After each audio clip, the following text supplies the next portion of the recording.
Bom dia! Hoje é quinta-feira, 20 de julho e começa agora mais uma edição do Bom Dia Baixada.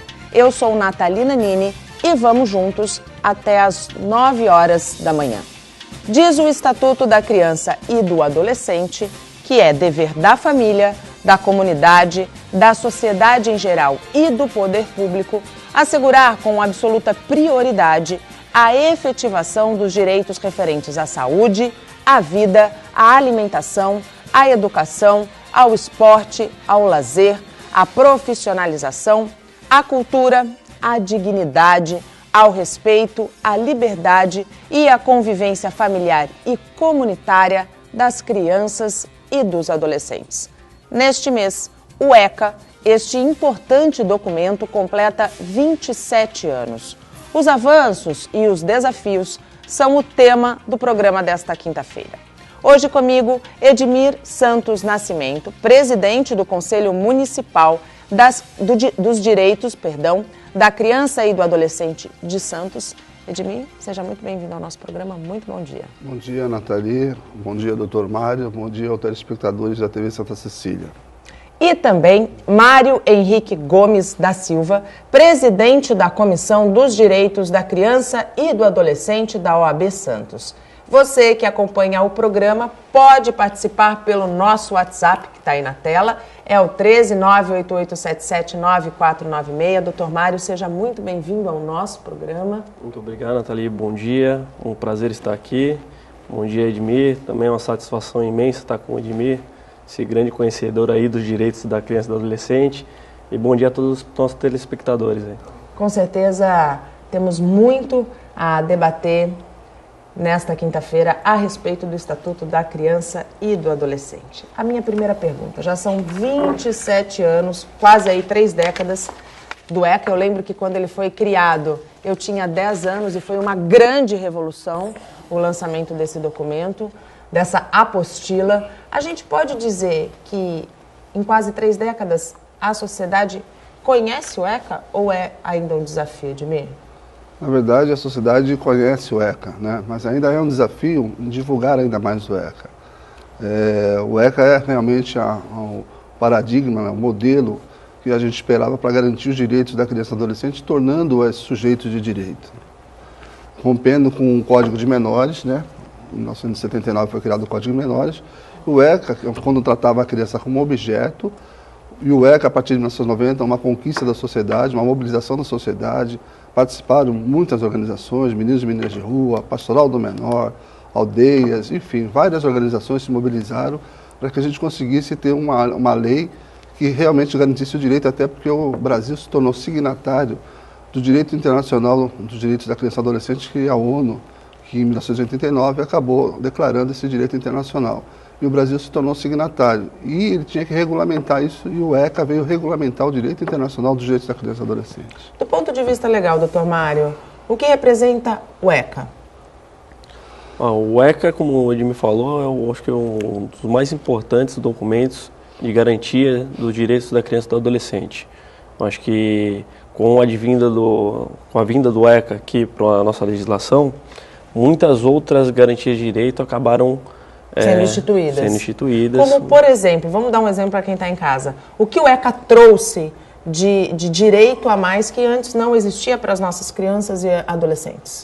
Por exemplo, a obrigatoriedade do pré-natal, por exemplo. É uma coisa que antigamente não era obrigatória e com o ECA ele passou a ser obrigatório. Pré-natal e o pós-natal, né, também.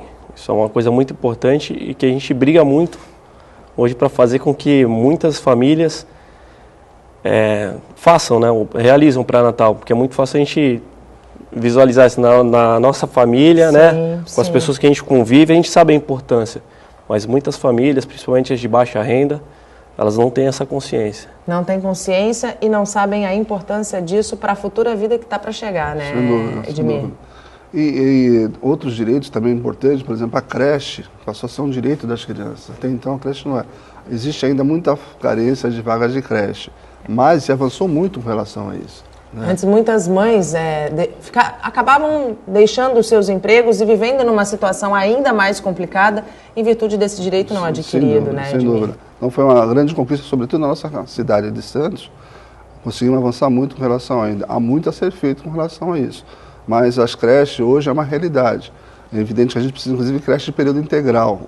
A creche é em período integral. Após a creche, ou a pré-escola, como a gente chama a partir dos 3 anos. Seria educação infantil. Educação né? infantil. Ainda há uma carência, sobretudo nas áreas mais periféricas, na Zona Oeste, por exemplo.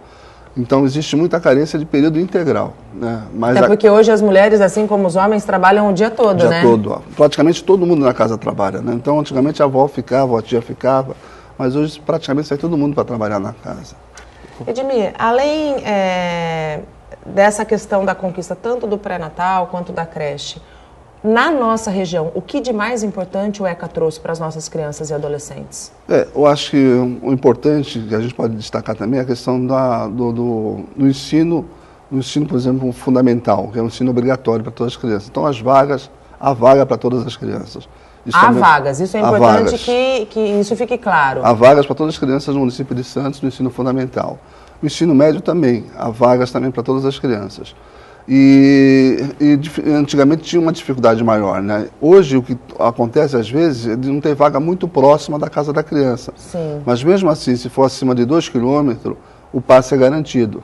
Então, se a escola ficar a 2 quilômetros da casa da criança, o poder público tem que garantir o transporte. E isso tem sido cumprido dentro do município de Santos? E quando não, a gente tem em Santos, talvez uma cidade vanguardista. A gente foi, em 1991, Santos criou o CMDCA, foi criado em 1991, e os 2 primeiros conselhos tutelares surgiram em 1993. E Santos criou uma ação na frente de muitas cidades. Hoje nós temos 3 conselhos tutelares. Então, quando não atendido, a população recorre ao conselho tutelar. A população já entendeu a importância do conselho tutelar? Já sabe o que é o conselho tutelar? Sem dúvida, a população usa muito o conselho tutelar. O Conselho Tutelar é muito acionado e ele é muito respeitado, né?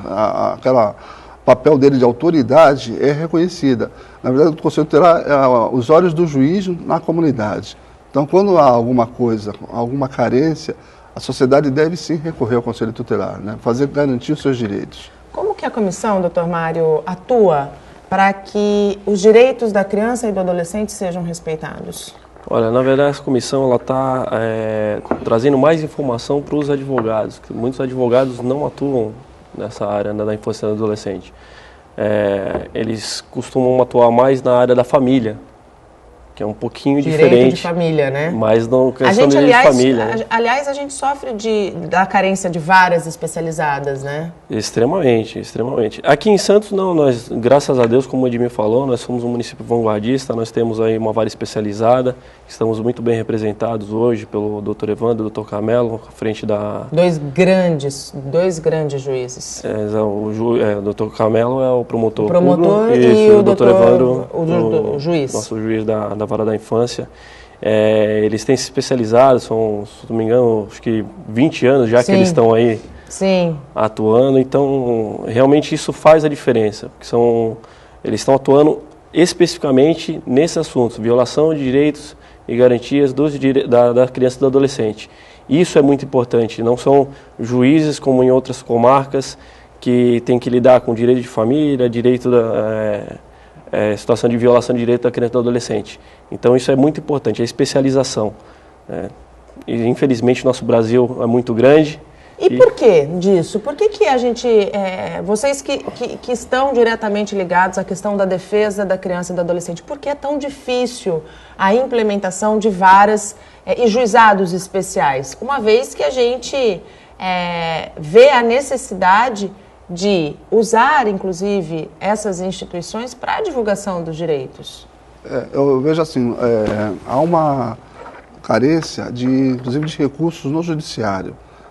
Até recentemente, o CMDCA mandou um ofício para o Tribunal de Justiça para que houvesse a recomposição do quadro do judiciário, pedindo para dar celeridade nessa recomposição, porque havia muitas pessoas se aposentando. E uma demanda muito grande. E uma demanda muito grande, e acabava prejudicando, e aí acabava o judiciário violando o direito da criança e adolescente. Sim. Porque se ele se torna moroso, né, ele acaba violando o direito da criança e adolescente. A gente mandou, inclusive, para o Tribunal de Justiça. Então, quer dizer, existe o juiz, existe uma boa vontade dos funcionários, inclusive, do judiciário, mas existe ainda uma precariedade com relação a recursos. O senhor, como advogado, sente isso também, doutor? Sinto. Infelizmente, é uma coisa que não depende das pessoas que estão lá, né? A gente depende de recursos. Enquanto a gente não tiver recursos, ou eles serem melhor administrados, né, também, isso também é muito importante, a gente vai continuar sentindo essa grande dificuldade. Né? Porque as pessoas que estão lá, os funcionários, fazem o que podem com o que eles têm. Mas eles vão até o limite deles, né? Vão até o limite. Às vezes ultrapassam, né? Exatamente. Às vezes até ultrapassam, muitas vezes acabam até sendo punidos, né? Com certeza.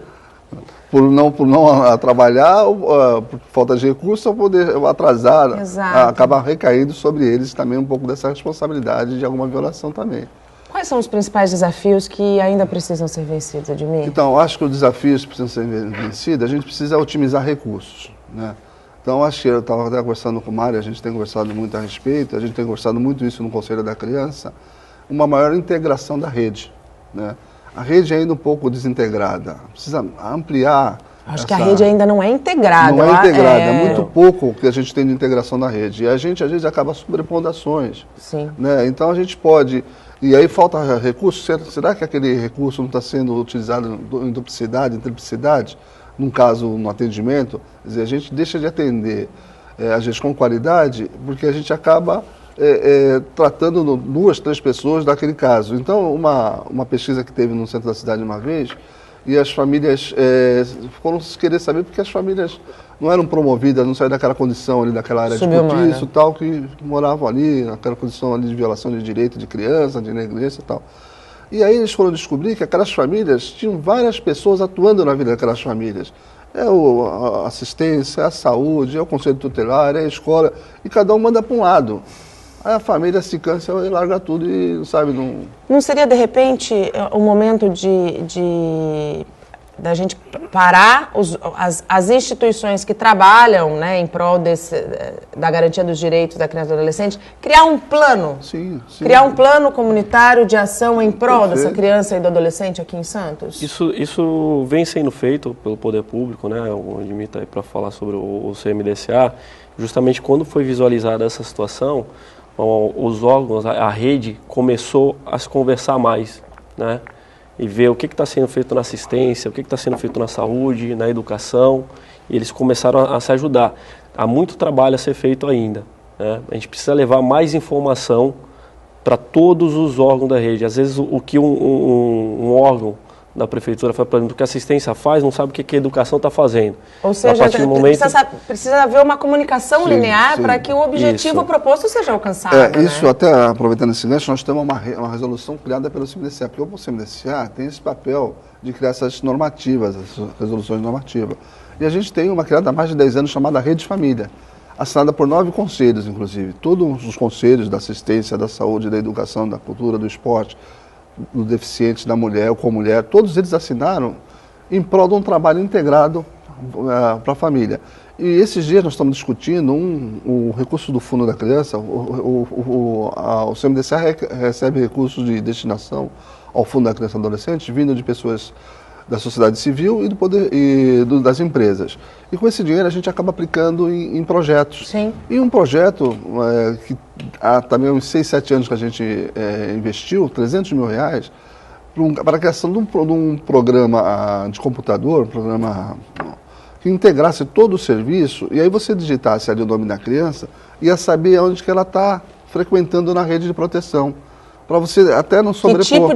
Que tipo de atendimento essa criança está recebendo? Exatamente, para poder assim, a gente saber onde que ela está indo e tal, e aí a gente conversar com aqueles outros serviços para poder fazer um trabalho conjunto em prol daquela criança e da sua família. Deu problema, o que aconteceu,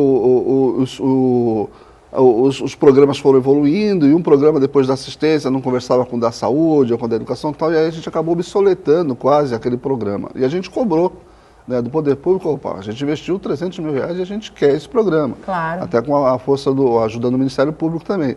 E eles, o Departamento de Informática da Prefeitura, altamente qualificado, E eles estão recriando esse programa. Ótimo. Está quase pronto, nós vamos pegar só a parte agora da assistência, não, da saúde. Inclusive o secretário estiver me reunindo com ele abriu, não, vamos colocar os dados que vocês precisam da saúde também, porque isso vai facilitar. Claro, claro, que bom. E existe a previsão para que esse programa esteja efetivamente em funcionamento? A gente acredita que até o final do ano a gente já esteja com esse programa funcionando. Olha que boa notícia, isso é extremamente importante.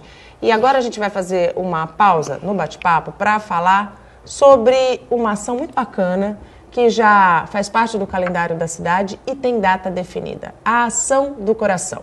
É dia 2 de agosto e as oficinas para a confecção dos corações, que tem um objetivo muito maior, já começaram. Um passeio pelo shopping que terminou dessa forma, confeccionando corações. Pela primeira vez, Alessandra e a filha Catarine, de 7 anos, participaram da oficina. Ai, é um momento tão gostoso, olha, a gente relaxa, a gente faz amizade, sabe? Faz bem pro coração, né? A Ana Paula, de 9 anos, já participou da oficina. Gostou tanto que convenceu a avó Antônia. É difícil fazer? Não, é muito fácil pra mim. Aprendeu rápido? Sim. Acaba sendo uma distração também? Ah, também. É muito legal, né? Porque você fica absorvida aqui. Com isso, a hora passa, minha filha, você nem viu, né? Que passou. A oficina da Ação do Coração acontece todos os dias da semana no lounge do Shopping Praia Mar. Para participar, não precisa trazer material ou saber costurar. O importante é ter boa vontade. Que você aprende a amar, a perdoar e a dividir. Quando lá fora você passar que alguém te perguntar o que eu fiz, responda, eu amei. Coração é isso, amar, perdoar, saúde do coração e amar muito. E aqui nós temos, a gente divide tudo. O local também é ponto de arrecadação de alimentos e roupas que vão ser destinadas a instituições de caridade da Baixada Santista. A grande parte vai para o Vale do Ribeira. O Fundo Social recebe uma parte e a maioria vai para o que arrecadar na praça no dia, vai para o Vale do Ribeira. É mais do que a confecção de um simples coração. Como disse uma das nossas entrevistadas, é a produção do amor.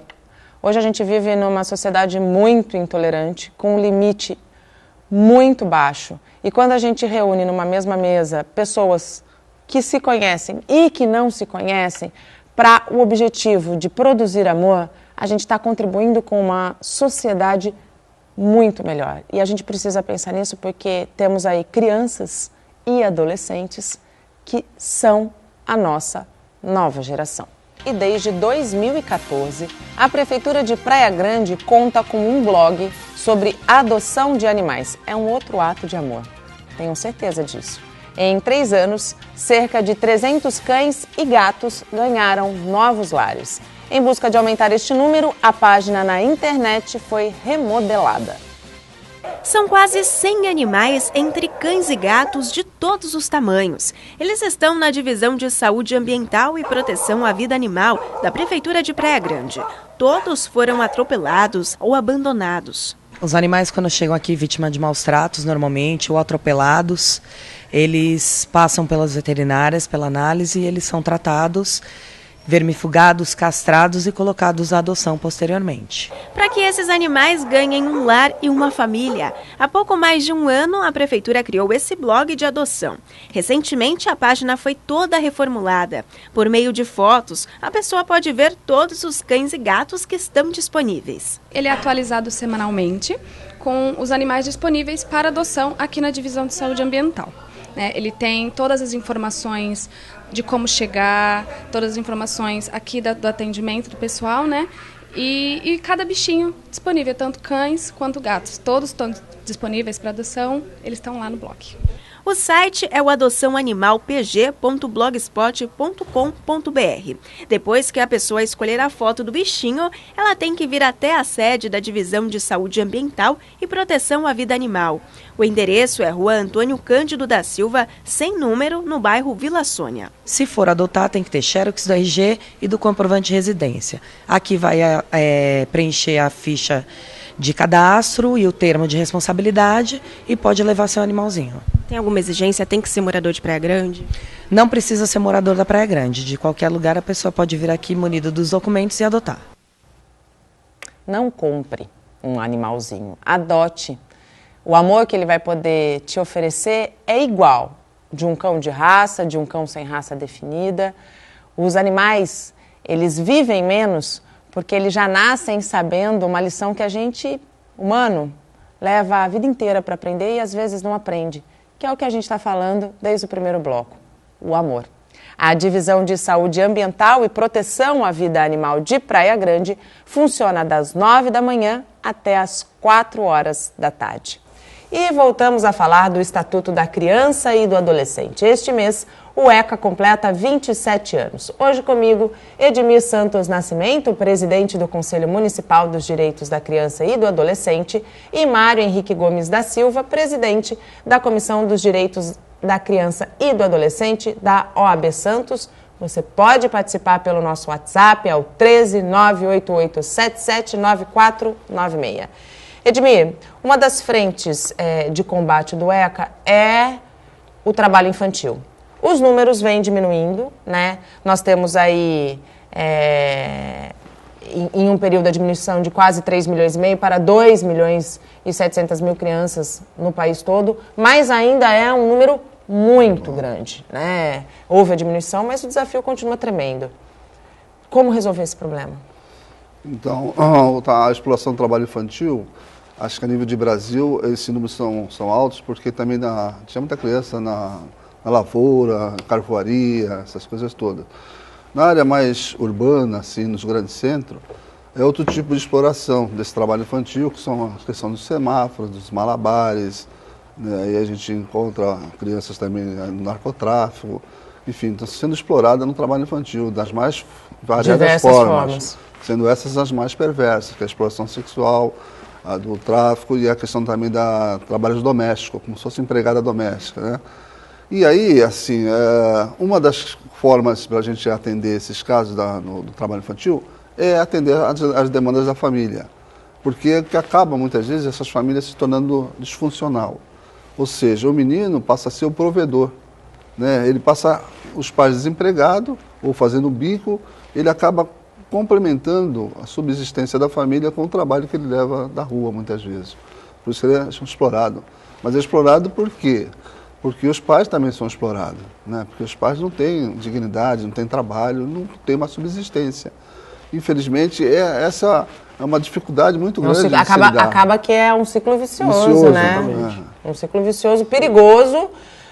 A gente tem aí um outro dado de avanço, que foi com relação à mortalidade infantil. Hoje morre-se menos quando se nasce, mas morre-se mais quando se é adolescente, porque nós estamos perdendo as nossas crianças e os nossos adolescentes, muitas vezes, para o tráfico de drogas, né, doutor Mário? Isso, só complementando o que o Edmir estava falando, eu acho que para combater também esse trabalho infantil, essa situação, eu acho que tem que ter uma conscientização maior da sociedade. De não dar. Exatamente. Nos nossos semáforos a pessoa fica lá com pena, né? Fala, não, eu quero ajudar essa criança, tadinha, ela está com fome.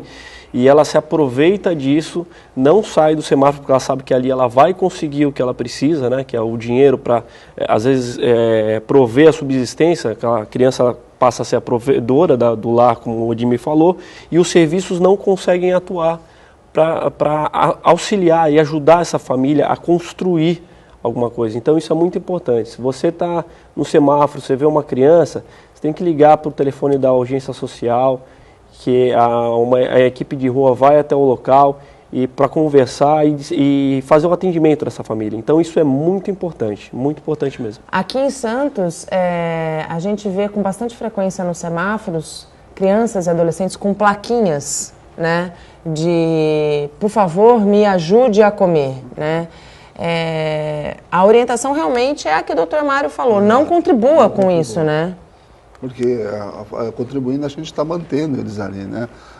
No Malabares, da entrada de Santos, a gente chegou a ter conhecimento que eles chegavam a ganhar R$100 por dia, né? Aí você vê a questão do Bolsa Família, pois é. Tem uma disparidade grande aí, então é evidente que a nossa demanda de infrequência de escola é alta por conta disso também, porque muitos meninos acabam largando a escola para poder ficar esmolando, né, se torna um pedinte. E aí, qual é o futuro dessas crianças? Né? Um mercado altamente competitivo. A gente vê aí ao aumento significativo de moradores de rua. E, assim, as pessoas que não se qualificam, essas crianças são os futuros profissionais, né? São os nossos futuros profissionais. Sem dúvida. Ela não tem incentivo, né? Ela não tem incentivo. Ela vê aquela oportunidade imediata de ganhar o dinheiro. É fácil, exatamente. Fácil. Então a pessoa acha que vai estar. Eu vi no outro dia na rua, no semáforo, eu vi uma criança fazendo uma malabar com essa plaquinha que você falou ali na ponta da praia, próximo ao Canal 6. Como comecei a conversar com ela e de repente uma mulher tirou R$20 e deu para a criança, porque ficou com pena dela. Aquela pessoa ela não estava ajudando essa Muito criança. Pelo contrário. Muito pelo contrário. Ela ficou com pena, então ela ajudou talvez a consciência dela de achar que está fazendo alguma coisa, mas na realidade ela não está. Então falta essa conscientização da população. Quanto menos nós fizermos isso e mais acionarmos os órgãos competentes, melhor vai ser para a gente conseguir tirar essas crianças da rua. Aquela campanha que já ganhou também as ruas aqui de Santos, Não Dê Esmola, né?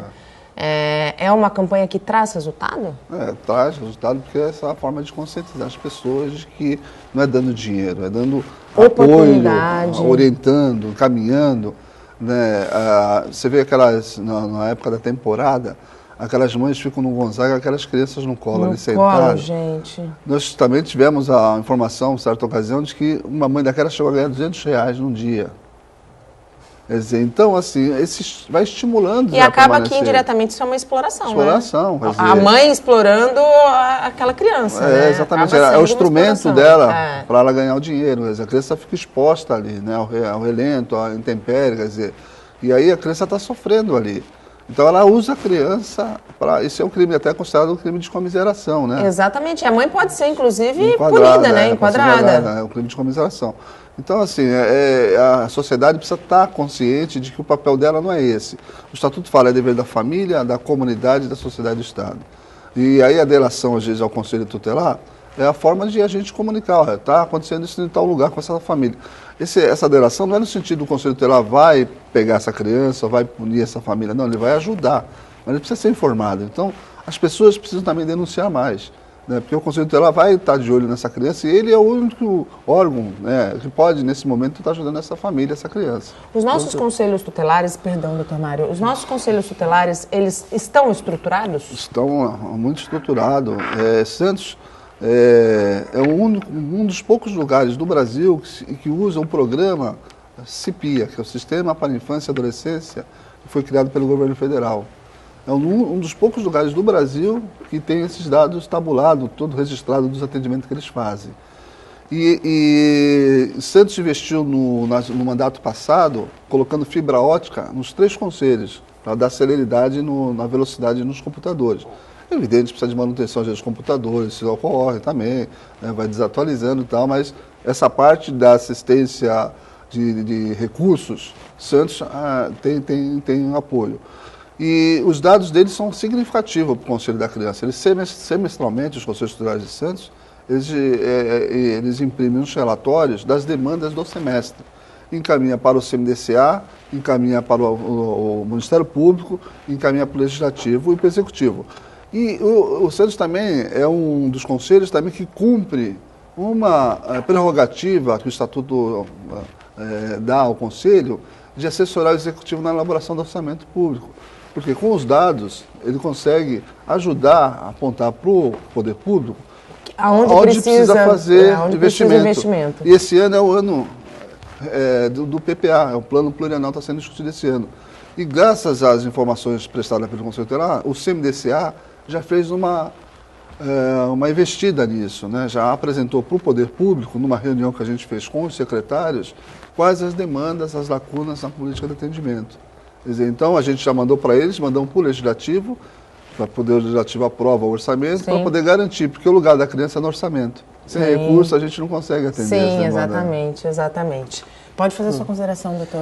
Eu só queria deixar consignado aqui o telefone da urgência social para quem quiser fazer a comunicação, né? O 0800 177 766.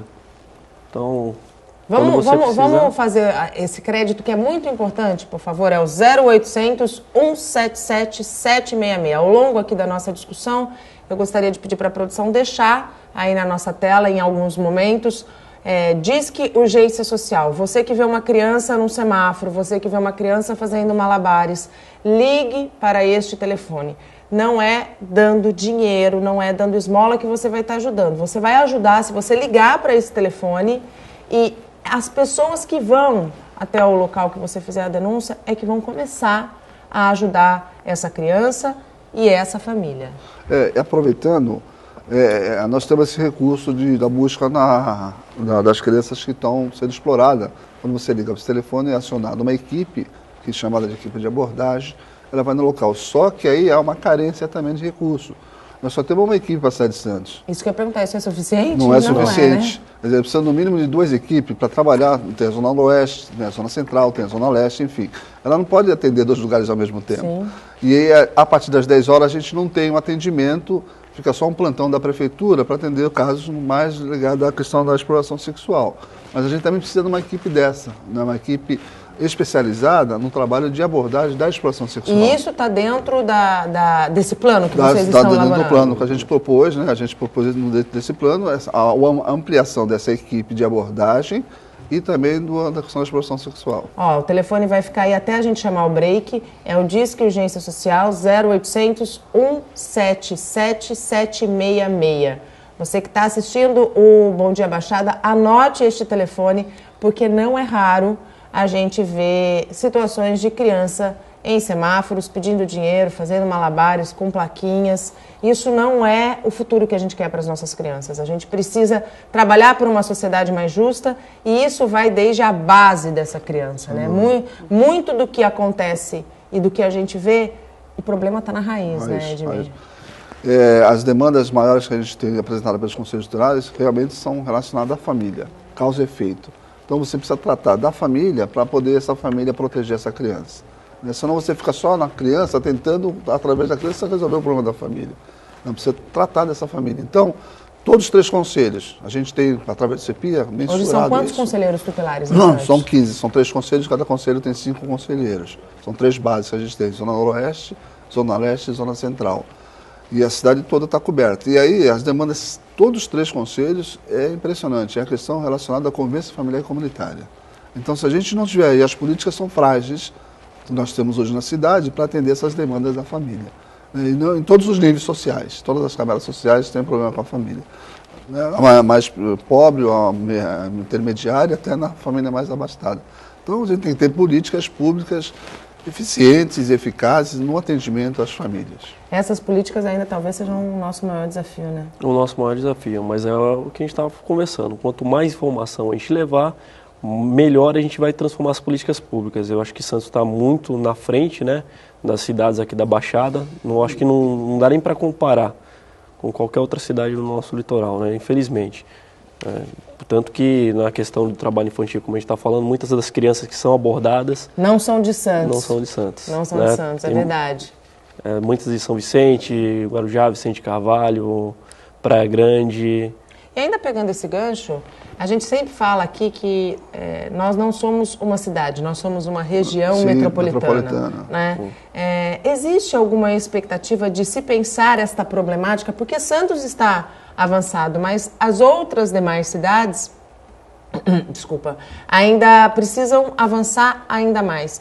Existe uma ideia da criação de uma iniciativa de se pensar esta problemática da criança e do adolescente de maneira metropolitana? Sim, nós temos reuniões de vez em quando, 2 conselhos municipais dos direitos da criança e do adolescente metropolitano.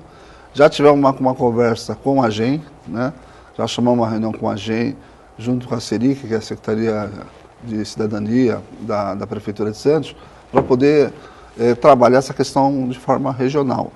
Além disso, os CREAs têm se reunido periodicamente, os CREAs da região metropolitana, mais da onde tem a maior incidência. Por exemplo, São Vicente, Guarujá, Santos, das Praia Grande. Esses 4 municípios têm se reunido de vez em quando para tratar estratégias de como vão atender essas demandas que estão flutuando entre os municípios, migra de um lado para o outro. Sai daqui, vai para São Vicente, de São Vicente vem para Santos. Precisa ser trabalhada na sua origem, porque na verdade, como a política é municipalizada, todo o trabalho que eu for fazer para uma criança, eu só posso fazer numa criança de Santos. Né? Então São Vicente tem que fazer nas crianças de São Vicente e assim por diante. Então a gente precisa tratar mesmo e discutir e levar nomes. Hoje a gente tem até acesso nos nomes. A equipe de abordagem, ela tem dificuldades, são técnicos, são profissionais, e com muito jeitinho eles conseguem tirar o nome das crianças, levantar o nome, porque eles também já estão, os meninos estão espertos e acabam driblando as equipes. Já não fala mais o nome. Aí eles conseguem, através dos nomes, tem alguma sutileza ali, conseguem tirar o nome das crianças, e a gente vai passando. E a gente, para garantir a eficácia desse atendimento, a gente está passando agora não só entre redes intermunicipais, mas através dos conselhos tutelares também, do Conselho Tutelar de Santos passar para o Conselho Tutelar de Exatamente. Para ele cobrar do Poder Público ações, e até os CMDCs também. A gente tem tentado fazer isso também, passar com o nome mesmo. Passa o nome das crianças para os conselhos tutelares também e conselhos de direito. Quer dizer, é uma forma da gente tentar garantir que essa criança, pelo menos, seja visitada e acompanhada no seu município, né? Que não é fácil tirar da noite para o dia, mas aos poucos a gente consegue, né? Não é fácil, mas o primeiro passo a gente tem que dar. Tem que dar, né? Sem dúvida nenhuma. E abrimos o último bloco falando sobre futebol. Jogando em casa, o Santos garantiu mais 3 pontos com uma vitória magrinha diante da Chapecoense, 1-0. O resultado mantém o Peixe na 3ª posição da tabela com 27 pontos, 4 atrás do Grêmio, segundo colocado, e 10 atrás do líder Corinthians. O único gol da partida foi marcado pelo meia argentino Vecchio, já no segundo tempo. Além dele, outro destaque mais uma vez foi o goleiro Vanderlei, que fez excelentes defesas e ajudou a garantir a vitória santista. Aliás, tudo indica que o goleiro do Peixe deve estar na próxima lista do Tite. Bom momento, sem dúvida, ele está vivendo e seria mais do que merecido. O Santos volta a campo no domingo contra o Bahia, no Pacaembu, em São Paulo, às 11 horas da manhã. E hoje, as Sereias da Vila jogam a final do Campeonato Brasileiro contra o Corinthians. Na primeira partida, as meninas venceram por 2-0 e estão em vantagem. O treino de hoje aconteceu pela manhã no CT Meninos da Vila e foi o último antes da decisão, marcada para amanhã, às 6 da tarde, na Arena Barueri. O nosso desafio na partida é fazer com que a nossa forma de jogar prevaleça. Então o Santos sabe das dificuldades, mas vai tentar sim, né, sem a bola, marcar forte o adversário e quando tiver a bola nos seus domínios, procurar fazer o seu estilo de jogo, né, para que a gente consiga esse tão almejado título. O adversário é o Corinthians, time com a melhor campanha da competição. As Sereias conquistam a taça com uma vitória, um empate e até uma derrota por 1 gol de diferença. O fato ainda de ser contra o Corinthians é a mesma coisa que o masculino, essa rivalidade só muda o sexo do time, mas com certeza essa rivalidade está muito forte e ainda mais a gente sabendo que é o jogo lá, né? Então com certeza isso traz pra gente ainda uma motivação muito maior. O presidente do clube, Modesto Roma, acompanhou o treino de hoje e acredita no potencial das atletas para ganhar o título. Esse é o objetivo. É um caminho muito duro, temos um adversário difícil de ser vencido, mas vamos à luta, temos condição de jogar de igual para igual. Se vencerem o Campeonato Brasileiro, as Sereias garantem vaga para a próxima edição da Taça Libertadores Feminina. Maurine, uma das atletas mais experientes do elenco, já sabe qual o segredo para levar as Sereias à vitória. O segredo é entrar querendo todo momento, com vontade de querer ganhar cada bola, não deixar o time adversário crescer na partida, a gente chegar mostrando que tem uma grande equipe ali, que vai ser difícil quanto para elas, assim, e é isso, o segredo é esse, é entrar com vontade e tentar buscar o resultado lá. E voltamos a conversar sobre os 27 anos do ECA. Avanços e desafios do Estatuto. Hoje comigo, Edmir Santos do Nascimento, presidente do Conselho Municipal dos Direitos da Criança e do Adolescente, e Mário Henrique Gomes da Silva, presidente da Comissão de Direitos da Criança e do Adolescente da OAB Santos. A gente tem pouco mais de 7 minutos, 6 minutos agora para o fim do nosso programa, e eu acredito, ainda falando da questão que nós abordamos no bloco anterior, da importância de se pensar metropolitanamente no problema, que a evasão escolar seja um dos grandes desafios para que o ECA seja efetivamente cumprido, né, aqui na nossa região? Sim. Nós temos uma política pública chamada FICAE, Ficha de Comunicação do Aluno Frequente. E hoje é acompanhada por conselheiro, por bairro, por escola. E a gente tem demanda, por exemplo, Ministério Público. Então a gente tem hoje ele dá um relatório real, tempo real, de como estão as crianças de frequência e evasão escolar. E aí você consegue, através desses dados, trabalhar no território, né? Então, o território lá está com uma incidência muito grande. Então você vai pegar o pessoal da assistência, o pessoal, de repente, das escolas, as ONGs que trabalham naquele território, enfim, juntar todos os atores do território e tentar fazer estratégias, né? Fazer algumas ações dentro do território para poder mitigar essa questão da infrequência e evasão escolar. É possível vencer esse problema, doutor Mário? Eu acho que é possível, principalmente quando a gente dá oportunidade para a família, né? Normalmente quando você vai identificar uma situação de evasão escolar, você identifica outros problemas que estão acontecendo na família, porque não é uma simples evasão escolar. Tem muitos adolescentes que realmente não querem ir para a escola, eles falam, não acho que é legal para mim, eu prefiro ficar em casa dormindo, eu prefiro ajudar minha mãe, ou eu prefiro ir trabalhar. E eles não... Mas tem outros problemas naquela família. Às vezes conflitos familiares gravíssimos, até situação de abuso sexual, ou qualquer outro conflito que tenha na família. A gente acaba identificando através da evasão escolar. Verificada a evasão escolar, vamos trabalhar a família e a gente vê o que está acontecendo. Eu acredito que uma das estratégias, uma ferramenta bastante importante, eu não sei se essa é a opinião de vocês, para que a gente consiga avançar e garantir o cumprimento do ECA em sua totalidade, seria ouvir os adolescentes de hoje e as crianças, que serão os adolescentes de amanhã. Vocês concordam? Aí é o protagonismo. E interessante com relação à infrequência e evasão escolar, pegando um pouco dessa questão, a criança às vezes é colocada na escola, a gente hoje ouve muita expressão hoje, analfabeto funcional. O menino está no 8º ano, lê mecanicamente, ele não consegue entender o que está lendo, assim ele não vai conseguir fazer um problema, enfim. Aí às vezes falta o apoio na casa para estudo. Os pais, o estatuto a escola coloca... não é responsável pelo teu filho, né? Exatamente. Não é, e não pode ser. O estatuto coloca que os pais têm a obrigação de acompanhar a frequência e aproveitamento dos filhos nas escolas. Muitas vezes eles não vão, não ligam, o menino está largado à própria sorte. Quer dizer, então, colocar o menino por força da lei dentro de uma sala de aula sem ele entender nada, vai gerar o quê? O bullying, vai gerar o quê?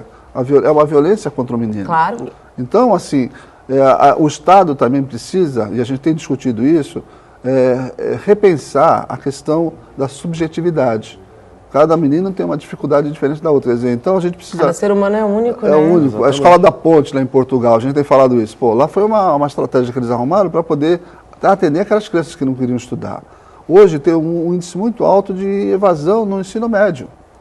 Quer dizer, os meninos estão evadindo da escola. E aí? Quer dizer, qual o futuro dele? Né? O futuro pode ser sombrio mesmo. Então a gente tem que começar a repensar qual escola que a gente tem. Né? O que a gente pode melhorar na nossa escola para poder prender esses meninos, no bom sentido, de interesse, né, pelo estudo. Por isso que é tão importante ouvi-los. Né? Vamos ouvir as nossas crianças e adolescentes, que serão os adultos dessa nova geração, que a gente espera que sejam adultos melhores do que os da nossa geração, né? Exatamente. O nosso tempo acabou. Doutor Mário, eu gostaria muito de agradecer a participação do senhor aqui no nosso programa. Seja sempre muito bem-vindo. Muito obrigado, Nathalie. Eu quero agradecer o convite, quero agradecer aos nossos telespectadores, agradecer a presença do Edmir. É sempre uma honra, um prazer. Estou sempre aprendendo com o Edmir. O Edmir é um grande professor, viu? Ele é um grande professor e é um grande exemplo. Parabéns, Edmir, pelo teu trabalho e pela tua perseverança frente à luta de garantir os direitos das crianças e dos adolescentes. Eu agradeço a oportunidade também, agradeço as palavras na deferência do Mário, na verdade isso é recíproco. Agradeço o seu convite também da TV Santa Cecília. Eu quero aproveitar para mandar um parabéns para o meu filho, que faz 35 anos hoje. Hoje? Como ele chama? Edmir Santos Nascimento Júnior. Olha, ele é o seu xará. Edmir, parabéns, Deus te abençoe, vida longa, um feliz novo ano. Eu costumo dizer que quando a gente faz aniversário, a gente ganha do Pai, de Deus, o maior presente de todos, que, sem dúvida nenhuma, é a vida. A vida. O Bom Dia Baixada fica por aqui. Amanhã temos a nossa agenda do Porto e vamos discutir tudo o que movimentou e que movimenta o setor portuário nesta semana. No Porto de Santos, nós vamos falar sobre a polêmica da dragagem que segue sem solução. Não esqueça também de curtir nossa fanpage no Facebook, onde você encontra todos os nossos vídeos, e nossa página no Instagram e no Twitter. Durante todo o dia você pode ficar bem informado sobre tudo o que acontece na região e no mundo, acessando o Santa Portal. Eu volto amanhã às 8 horas da manhã. Tchau!